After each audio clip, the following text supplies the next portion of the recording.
What's up, everyone, and welcome back for another episode of the QB Factory Reboot brought to you by SB Nation and Bleeding Green Nation. We took a mini break, but we are back and we're better and we're ready to give you guys all of the talk, recap everything that happened at the 2022 NFL Scouting Combine. We are recording at about 10:45 a.m. on Tuesday, March 8th. It is. And like I mentioned, we're going to talk about everything that went down. I'm your host, Raichele Privette. I'm joined by my amazing co-host, the one and only Mark Schofield, who was actually on the ground at the Indianapolis Combine. He was there to see what all happened, what was going down. He's going to tell us about his experience. I'm sure he has some lots and lots of stories to share. So I'm down for all of it. But before we get started, don't forget to rate. Don't forget to leave a review. You might as well stop what you're doing and subscribe to our YouTube channel. Follow us on Twitter at BGN_radio and follow us on Instagram at Bleeding Green Insta. But Mark, it's been a little while since we recorded. You were away this past weekend, so give us all the deets. We want to know what happened. Not a lot of sleep, Raichele. That's really what happened. I mean, you said at the start, we're back, we're better. You're probably better. I don't know if I'm better after our little hiatus. I will say that if I can avoid steakhouses for the next maybe 3 months of my life, I'll be in a good position because listen to this, okay?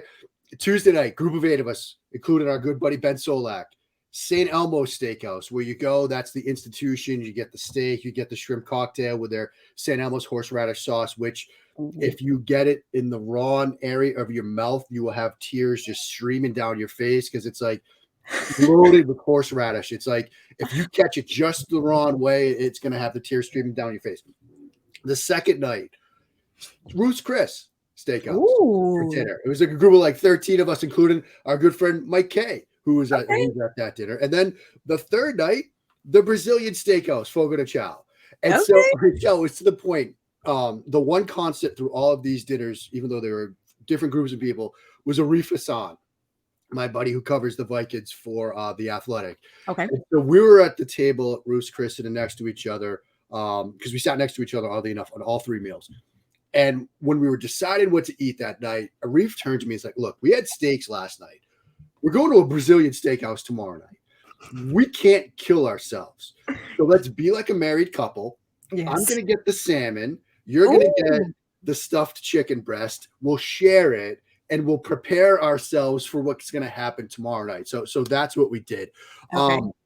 But it was, like you said, a long – actually, I have a song lyric. My choice is Truckin' by the Grateful Dead, which ends with this. Lately, it occurs to me what a long, strange trip it's been because the combine is a grind. And you'll see this next year when you're out there because I was telling Raichele before the show, I had a lot of people asking about Raichele, where my fantastically talented co-host is. And so we need to get Raichele out there because it's a long, strange trip because you've got the media sessions, which start 8 a.m. at the Indiana Convention Center where they get the podium set up and you've got the stages for all the sets for like CBS and NFL Network and all the networks have it. And then you've got the Radio Row area. I did the whole Radio Row thing a couple of times. That starts at 8 a.m. But you've got dinner reservations. And if you're one of the bold ones, you will stay at the JW Marriott. High Velocity is the bar there. The JW is where all the teams stay. Okay. And so you'll hang out there until that closes at 1 and then make your way to Prime 47, which closes roughly around 4. Now, I didn't do that. I was a good boy and I'm a little bit older, so I needed my beauty rest, as productive as that is. But I was getting messages from people who shall remain nameless, but you all know and love, at like 3:45 in the morning on Twitter and text. They're like, where are you, man? We're still out. What's going on? So I read a story over at the Defector where a writer had handed an assistant coach or a position coach with some team a business card at like 3:45 in the morning, and the coach took it and ate it. Like, strange stuff happens in Indianapolis for the combine. But I will say my favorite every year, I've been twice now. Okay. The security puppies. Because they treat the combine like a high-level security event. So they have canine sniffing dogs around.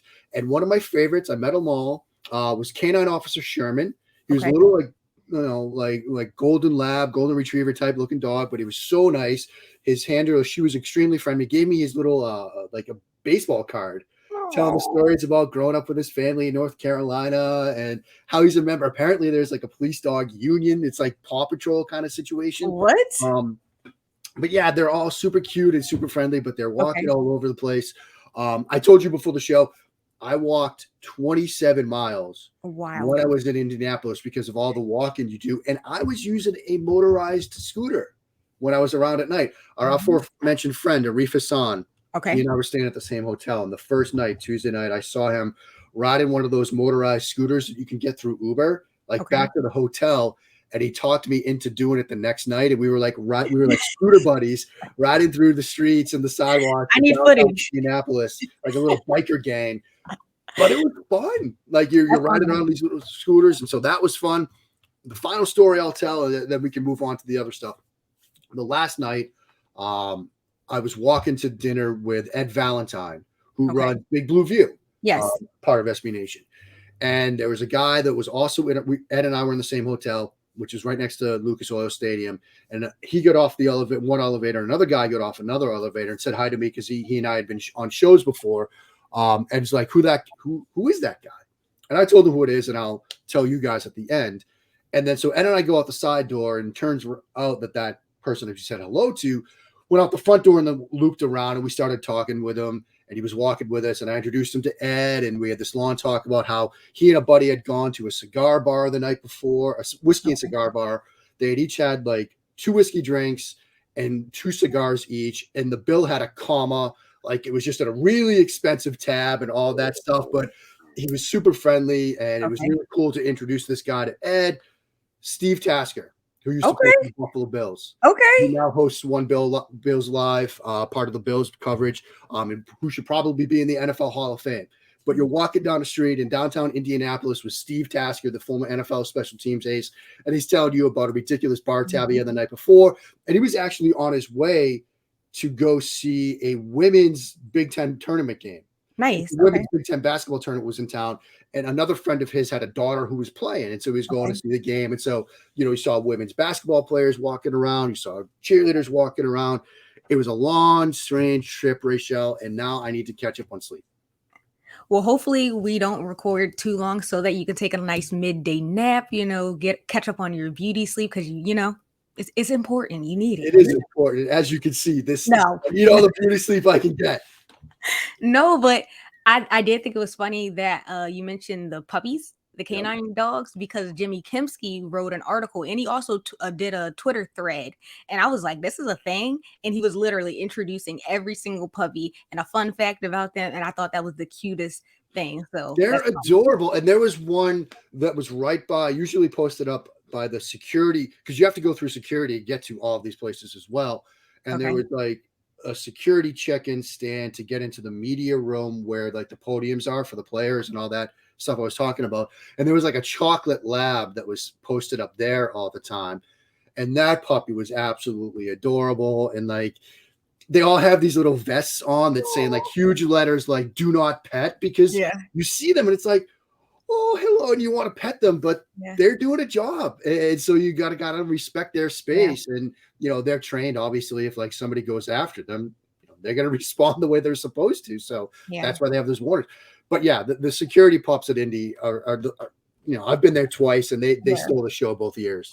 I love that. I have one more question before we get into recapping what went down. Who chooses the restaurants every night? Like you said, it was a steakhouse every night. So who chooses that? Yeah, I made the reservations for St. Elmo's the first night, and then the Brazilian Steakhouse the last night. The middle one, that was done by Thor Nystrom, who NBC Sports Edge, and that was a group of 13. Like 13 guys rolling into Ruth's Chris. And we were joking near the end of the night because they put us in this like side room. Okay. But we were loud. We were pretty obnoxious. Now we told our server, Jesse, that night, we were like, whatever, you put 25% tip on the bill, like we'll take care of you. You've taken care of us. But there was a couple that was clearly on a date night, like seated right next to us. And we were that poor couple had to like listen to us be loud and obnoxious and make fun of each other for like 2 hours straight. I was sitting next to Eric Froton, who, tall Scandinavian looking guy, like, Okay. bright blonde hair basically. And I think it was Benjamin Albright put up a picture of the entire group of us. Okay. And poor Eric was getting roasted on Twitter because first somebody was like, who's that blonde guy sitting next to Mark? And why does he keep losing to James Bond in movies? Wait, what?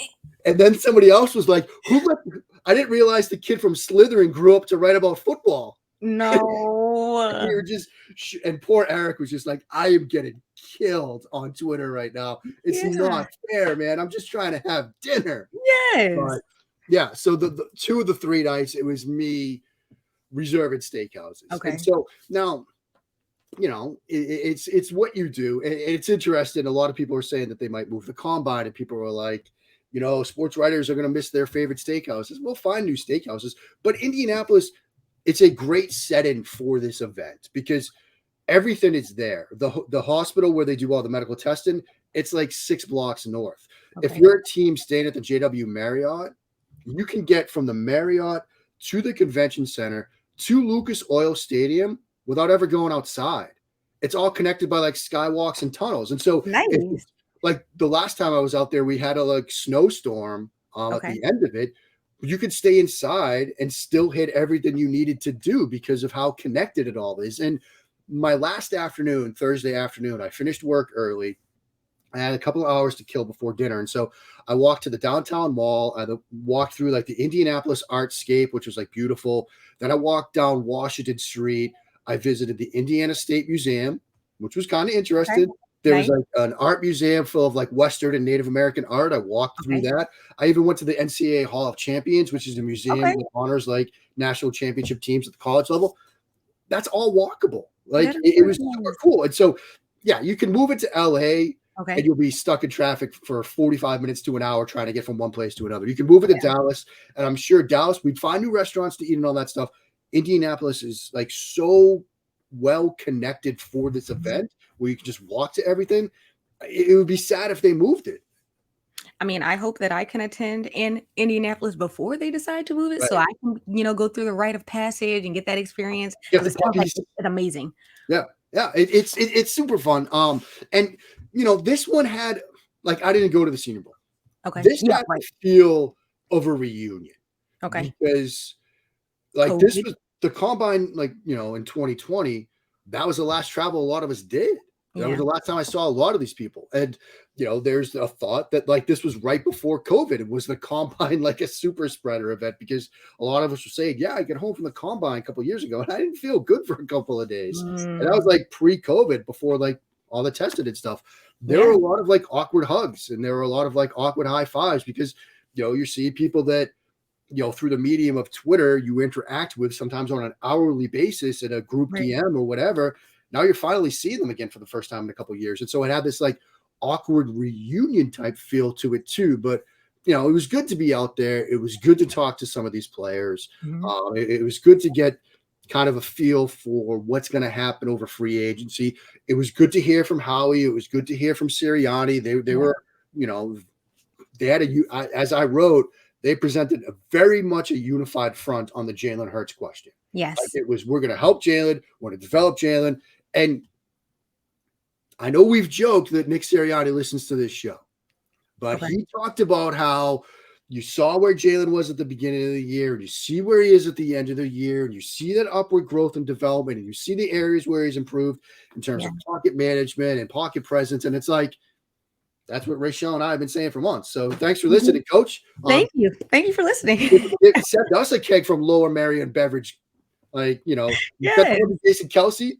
Now send us a keg. You're welcome. Yeah, there we go. Oh my gosh, I loved all the stories, and we're going to get into more of what you saw and some takeaways. But before we even get into that, I have some song lyrics. I chose these specifically for Malik Willis and Kenny Pickett, who definitely boosted their stock at the combine. If anything, they just kind of like proved us what we already knew. And I chose All Praise Due. My enemies still press, get along, because I bet on myself. And this is from Mood Forever by Beyonce. And I chose these lyrics because we knew who the top QB prospects were going into the draft. I mean, not draft, into the combine. Yeah. And I think that there was a lot of talk around Kenny Pickett, and his hand size was definitely got measured at 8.5, Yep. right? And of course, but it was like, despite the video that went surfacing of Malik Willis, who was like helping someone. I don't know if they were homeless or not. All you saw was him helping them on Twitter.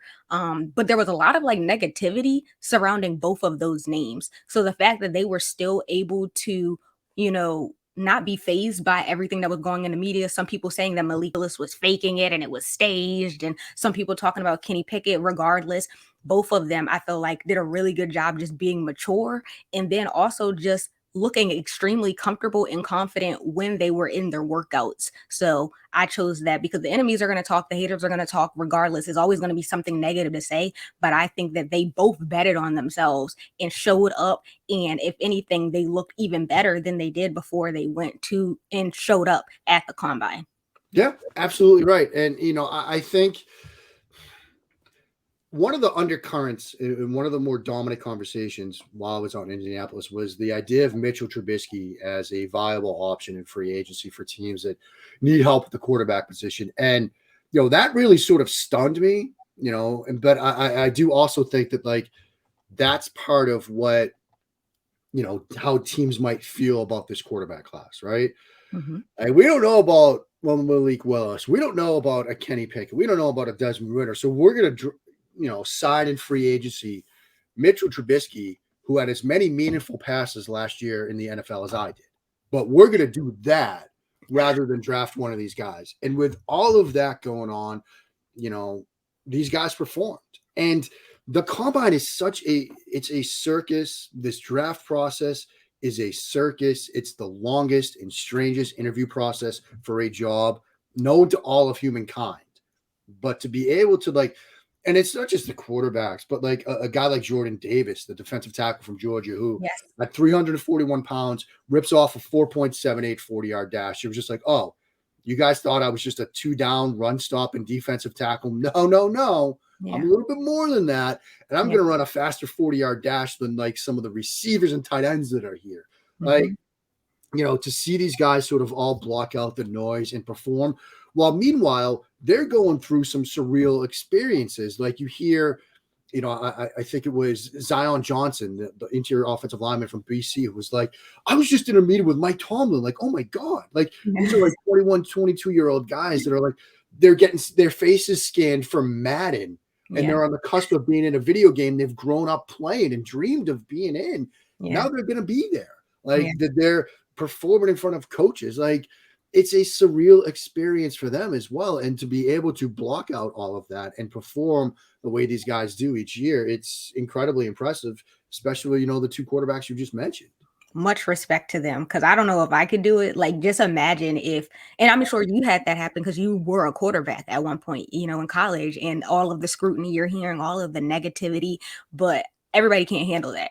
Some people I'm sure would break down. So maybe they are breaking down behind, closed doors, but out in front of the media, I think that they're handling it extremely, extremely well. But let's talk about what we saw. So just a reminder, before we even get into the QB prospects, the Eagles have 3 first-round picks in this year's draft, number 15, number 16, and number 19 overall, and they have 10 picks total. So, of course, we don't think that they're going to look at a quarterback based off of what they're saying, but we never know. You kind of have to follow their actions over words. So even though Howie and Sirianni have a united front and they're saying this about Jalen, you just don't want to rule it out yet. So outside of quarterback, of course, cornerback, safety, linebacker, wide receiver, like a big body wide receiver would be nice, but we're going to touch on the quarterbacks that we saw today. So quarterbacks kick things off on Thursday. And first, I guess I'll ask you, what stood out to you from the quarterbacks just overall? Yeah, I mean, I think two things sort of stood out with respect to the workouts. Malik Willis, his throwing session, I thought was really impressive. And we expected that going in, but he checked that box. Like he threw the ball well. The ball really pops out of his hands. Like in terms of sort of arm talent, like, yeah, it was an impressive throwing session.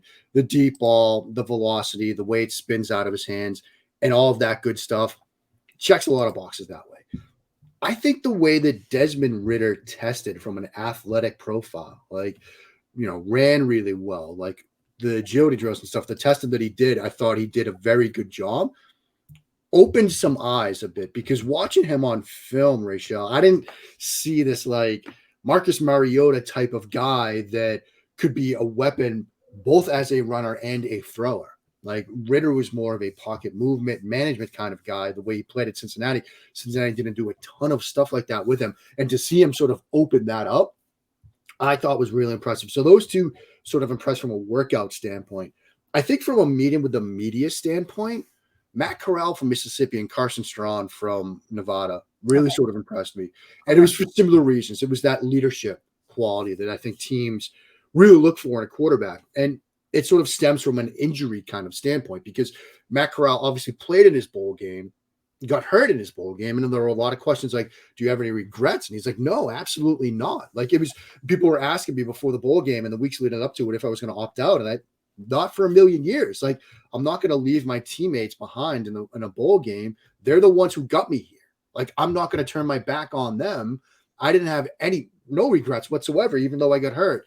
And he also talked about, and I thought this was really interesting, at Mississippi during the season, they would have what they call Get Real Wednesday, where no coaches except for the strength and conditioning coach, all the players. And they would have like these team discussions centered or started on a theme like depression or losing or frustration or whatever it was that week. And they would kind of like open up and share. And he said that, look, I had to be first during each one of these because I'm the quarterback. I'm the leader. Like, if I can't do that, they're not going to open up as well. They need to see that their quarterback, that their leader is open, is vulnerable, is honest. And I thought that was really impressive from him. And so that stood out to me during the media session. And then Carson Strong, a huge knock on him has been the knee, the injury history, and all of that. And he said, look, doctors told me to take a year off. Doctors told me to take 12 months away from the game. And I said, absolutely not. I'm not going to bail on my team. I'm not going to miss my last season. Let's come up with a new plan. And so they came up with a 6-month plan. It required him, sitting out practices. And, he even said that, look, I'm working with Jordan Palmer, who obviously coaches Josh Allen and other quarterbacks. And we found that my throwing motion, I started to compensate for the knee injury on the field because of the pain that I was going through. And so I'm reworking my throwing motion and my lower body mechanics. And his throwing session, I think, was better as a result of the work that he's done. But he, again, similar to Matt Corral, I wasn't leaving my teammates in the lurch. I was going to go play for them, even if it put me at risk for an injury in a bowl game, even if it meant, I was taking a risk with my body, like in Strong's case, when he was like, look, my dad told me not to play, but I wasn't going to leave my teammates behind. I thought those two guys, with what they said to the media, were very impressive.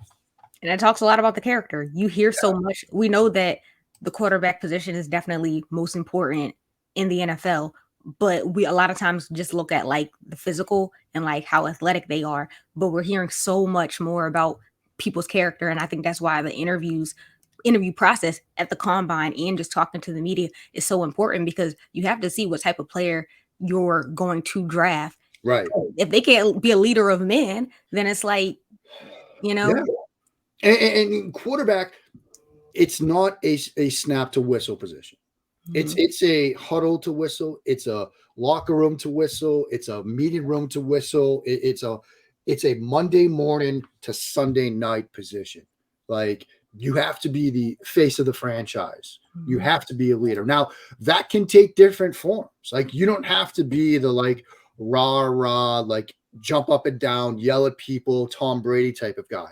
You can be the quiet, steady, more of the say Justin Herbert type of guy, or you can be brash and cocky like Joe Burrow. You can be quiet and reserved, but you have to be a leader. You have to have that ability to step into a huddle and get the command of those 10 players, all believing in you, all staring at you and believing in you. And the loneliest place on the planet is as a quarterback in a huddle when those 10 sets of eyes are looking at their cleats because they don't believe in you. And if you can't command that, however form that takes, your offense is going to struggle. Your team is going to struggle. And so That's why Nick Sirianni does things like Sam Howell comes into the meeting room. Here's a basket, 5 shots. You want to see how competitive they are. That's what Sirianni told us. You want if you can get that little bit of information to see how they handle losing and adversity, even if it's in a dumb little like pop a shot game, that's information that you want to put to use. And so checking that leadership box is a huge piece of the quarterback puzzle.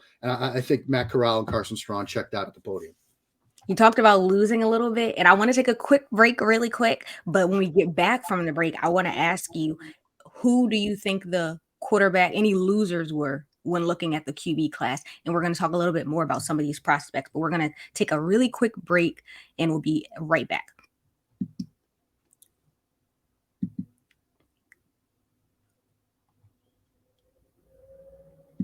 Okay, we're back. Thank you guys for tuning in. And before the break, we touched on some of the wins and some of the positive that we saw from some of these QB prospects. But I want to talk to Mark a little bit about some of the QBs that maybe, went down. Like, were there do you think there were any losers? And maybe not even just from the QB class, but like overall, were there any players who didn't live up to like the hype and the expectation that there was going into the combine? Yeah, I mean, I don't think there were really any sort of actual losers from the quarterback position. I mean, I think, PFF had a piece today that like they looked at a winner and a loser by each position, and they had Kenny Pickett as the loser. And I think in a way, it came down to the 8.5-inch hands, and the whole hand size thing. We've talked about it. It does make him an outlier, because smallest quarterback hands really since Michael Vick. A lot of teams, used to hear 9.25. Now maybe teams have sort of dropped it to 9 inches as sort of a threshold. And so it will make him an outlier in that sense. But as I keep telling people, it's a data point, and perhaps it does make him an outlier. And maybe you're not comfortable betting on an outlier early in the first round of the NFL draft. And I understand that. But you also have to take that bit of data and then go back to the film and apply it. Do you see him struggling with ball security? Well, people say, well, yeah, he had 26 fumbles in college. Okay, he played over 5 seasons. And at times he was playing behind a offensive line that sort of struggled. And so it needs some context. People say, well, he won't be able to play in the elements. He played outdoors at Pittsburgh, like, right, in an NFL stadium. Like it's not like he's somebody that played, and like when Burrow measured it at 9 inches, there was some, can he play in weather concerns? And it's like, well, he played in the SEC, he played in Baton Rouge and Happy Valley. Like what's going to happen on an NFL Sunday in Cleveland or Cincinnati when it's like 30 degrees and rainy? Like, he played outdoors. And you don't see issues with him. Like a couple years ago, people that have followed my work for a while know that I love Brett Ripon out of Boise State. I love Brett Ripon. He was my QB4 that year after Murray Haskins. Like I was a huge fan, and he went undrafted. He had smaller hands. And when you saw him play at Boise State in the elements, his final regular season college game was a conference championship game against Nevada at Boise State. Second half of that game, it was like snowy and sleety. And they ran the ball all the time in a close game because he did have some of those fumble issues. He did sort of struggle with weather with smaller hands. When Pickett's playing games in weather, they didn't sort of turn him into a handoff-only quarterback. They let him grip it and rip it. And so I kind of dismiss the hand sign concerns with Pickett, but, there are people that for whatever reason, thresholds or others, they're going to look at that and say, I can't do it in the first round. And so I guess in that sense, he'd be the guy that you could say like, for whatever reason, and it's not really something he can change, like your hands are the way they are, that teams might not have him on their board. I think it's so interesting just when you are researching and you're listening to what people are saying, because you're hearing this negative about his hand size, but at the same time, people have been very vocal about how he's probably the only QB prospect that is going to be ready to go, immediately, maybe. So to me, it's just like, how does that work? It makes me anxious to see like where he's going to fall, because this, other than his hand size, he looked really, really good. Yeah. I mean, this happens every combine, not just the quarterback position, but at other positions. We have 1, 2, 3, 4, 5 years of film on players where it's like, yeah, this is what you've done in games, in pads, in actual game conditions. But, you ran a really good 40-yard dash, or you had a tremendous 3-cone time, or, wow, your bench reps were low, or your vertical was lower. And so we're going to throw all that actual game stuff out and measure and really overemphasize this measurement in a sterilized sort of tested environment that in many cases doesn't replicate what happens on the field. We overreact to 40-yard dashes. Yeah. As a cornerback, as a defensive back, how often are you sprinting straight 40 yards from a sprinter's start? Like, you're not. Like, yes, we want to see your launch speed and you chase people down and stuff like that. Can you match and carry a vertical route and things like that? But, the 40 doesn't really translate to the field. That's why you're seeing a lot of teams, and we just got done seeing Cooper Kupp win a Super Bowl MVP, right? Mm-hmm. He ran a 4.6, but what did the Rams do? They used the chip data from the Senior Bowl that said that he was like one of the fastest players on the field during practices in the game. And they said, forget about the 40, like that. Give us this data. And we've got chip data and all that stuff on all these players. You look at Treylon Burks, who at 225 runs a 4.45 40-yard dash. And you think, oh, he's slow. I don't know about that. And then you turn on the film and you see him outrunning the entire Alabama secondary on a catch and run touchdown. And it's like, well, what means more to you? What he did in Indianapolis in shorts and a t-shirt, or what he did in helmet and pads against one of the best defenses in the country? Yeah. Do you think that in the foreseeable future, they might make changes to some of these workouts and some of the testing that's done at the combine because it's so like generalized, and make it a little, Yeah, Raichele, that's a great question. And I do think you're starting to see an evolution of how the teams use the combine and what data they use. Like some teams aren't even going now. They're just like, we can get the data. We don't need to be in Indianapolis with our phones up like this. Like, oh, yeah, okay. Yeah. What did you get? Because I got a 5.25 on this guy. Oh, I got a 5.13. Like, they can get the data, number one. Number two, the travel time, like, Indy, LA, Dallas, whatever. If you're like spending 4 hours to get there, or you could be in the office watching 4 hours of game film on players, like, what matters more? Yeah. And I also think that, like, they're starting to like parse out the 40, for example, where it's like in years past, it's like, oh, he ran 4.78 in the 40. Okay, yeah, but his 10-yard split was 1.52, which is really fast. Okay. That's where football is won, right? 10-yard increments. Yeah. Like, again, a couple of times a game as a receiver, yeah, you'll run a go route for 40 yards or so.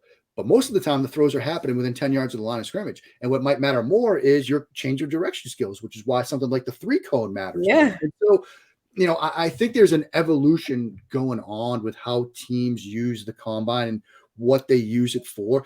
And I also think there's an evolution with how players use the combine. Kayvon Thibodeau, for example, might be one of the top players drafted, top 5, edge prospect. He did the bench, he had the meetings, and he did the medicals. And that was it. He said, for the rest of it, I'll see you at my pro day. And because it's a long day for these kids, you get up, you have meetings with teams, you might do media, then you're benching, then you're running the 40, then you're doing the other testing. And like a lot of players opted out of the 3-cone, particularly receivers, because they were like, at the end of a long day, my time's going to be slow. So I'll give you the 40 and my bench or whatever, and we'll do the meetings. You can get my 3-cone at the pro day when that might be the only drill that I do, and then the on-field workouts. And so I think there's this sort of evolution going on with the combine generally. I think teams are going to use it differently over the next couple of years. I think the format might get tweaked. I was reading today that they might do positional-based combines where you might have quarterbacks in Dallas and receivers in Denver. Okay. I don't know how that would work. Yeah. Who these quarterbacks going to throw to, or maybe they do like quarterbacks, receivers, and tight ends in one area, and offensive linemen and defensive linemen in another area. The NFL, if there's a way to make more money, they're going to find a way to make more money. So if you've got like 6 different combines going on, they'll probably do that. I'm not going to 6 different combines. Let's put it that way. They need steakhouses in 6 different cities. So, but yeah, I do think, to your question, that there's like this evolution going on of the combine, the process, and how teams use it. Yeah. And so it's probably going to look a lot different in a couple of years. Well, I'm going to be looking and doing more research because I think that's very interesting. And I want to hear more about it. because it has to change, it has Yeah, to. I mean, this process is to get the best out of these kids, Yeah. to let them put their best foot forward. And Mhm. I think if you're condensing all of the testing into one day, like they used to do, where like you would bench on one day, 40, and then on-field workouts and stuff like that, different days. If you're throwing up 27 reps of 225 in the morning, it takes a lot out of you. And Yes. then you're going to do your 40, your positional drills, and then at night, like the 3 count, like that's a lot. So That's exhausting. that is exhausting. That's a lot for these players. I couldn't do it. I think the medicals and the meetings are the meat and potatoes, to use the steakhouse pun, Yeah. of the combine week. And I think, teams are going to look for that. Teams want to meet these players, for all the reasons we talked about, not just the quarterback position, but all the positions. And players want to make sure, because you might not get a chance at your pro day to meet with all 32 teams. Right. Maybe if you're Malik Willis, all 32 teams will be at Liberty's pro day, perhaps. Yeah. Maybe not, but you don't have this opportunity. So you go to Indianapolis, you take the chance to meet with all 32 teams and put your best foot forward in those meetings, and then you can do some of the testing, because again, the data will get shared. And so, if you have the opportunity to like have a great pro day and run a 4.34 as a Treylon Burks wide receiver, great. But you have the Indy meetings with all 32 teams to tell them who you are. Now you have the pro data showing what you can do from a track standpoint, I guess. I have one last question, and then we'll get you out of here, so hopefully you can enjoy the rest of your day. Yeah. After seeing the guys in person, the quarterbacks, would you still say that this is like a weaker class? You saw them in person, and I was watching them on TV, and I was like, well, some of these guys look pretty good. Malik Willis, definitely arm strength is there. We already know he's physical, athletic. Desmond Ritter, extremely fast. Kenny Pickett, like we saw all of these guys, but leading into it, there was a lot of negative. So comparing them to other previous draft classes, how would you rank them and how would you grade them? Yeah, I mean, I still think with comparisons to like the 2018 class, obviously, where you had Allen and Lamar, and you had 5 guys in the first round. Obviously, last year's we had 5 guys in the top 10. I don't think we get 5 guys. I mean, could it theoretically happen when you get 5 guys sneaking in the first round? Maybe, because of just positional need and how many teams might take a chance on a quarterback. I mean, I don't think it's like the strongest quarterback class, but I don't think it's like necessarily a weak one. I just think it's different.